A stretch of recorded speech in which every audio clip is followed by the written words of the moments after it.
We're going to look at a discipleship model from Scripture that is a very powerful one. It's found in 2 Timothy chapter 2, verse 2. Paul talking to Timothy. Let's read it. Paul says, "And the things that you have heard from me among many witnesses, commit these to faithful men who will be able to teach others also."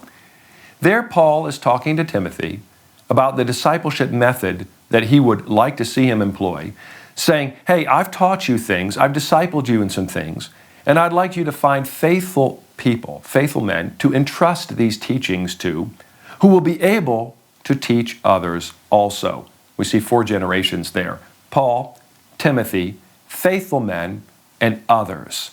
This is multi-generational discipleship.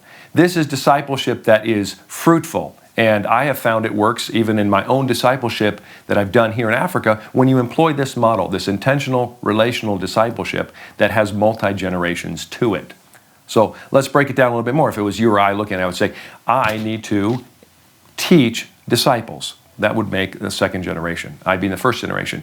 Then those people, I'm making disciples who can make disciples. They're going to go and find faithful people who will be able to transfer what they've learned through their actions, through their life, through their teaching, to another generation of others. And that will make a 4th generation, and so it should go on and go on. What are the advantages and benefits of such a model that we see in Scripture?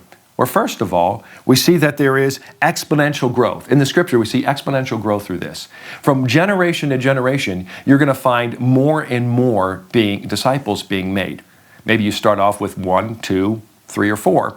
And then those 4, if each one of them also makes 3 or 4 disciples, you can already see that the multiplication is happening, the exponential growth. In my own case, in my own example, the first group of disciples that I made in 2008, 2009, those were 4 disciples. By now, after 15 years later, I've seen these same 4 men make hundreds of other disciples.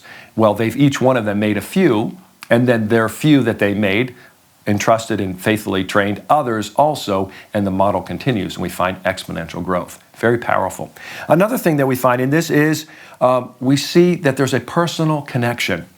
In discipleship, especially intentional relational discipleship, you need to have a relationship with your disciple. There needs to be a personal connection. They need to watch your life and watch your teachings being played out in real life. Well, in a model like of a larger model where there's lectures and hundreds of people that you're trying to train, you're not going to have that same kind of personal connection. Or let's say in a large church setting on a Sunday morning, you may not have that same personal connection with the person who's teaching you or discipling you.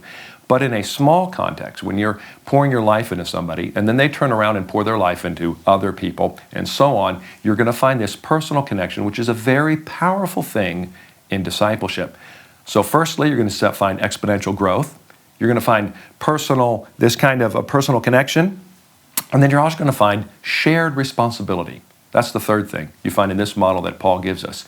This shared responsibility. So all the discipleship responsibility is not on one person, but it's on many people. The people that I disciple now take responsibility to make other disciples. People will be looking to them for guidance, for wisdom, to live out these practical things. And so even when I'm not here and gone, the discipleship model will continue from generation to generation to generation.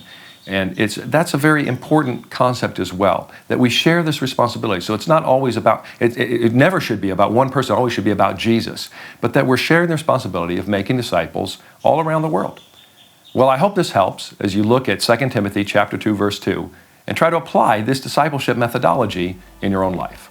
God bless you.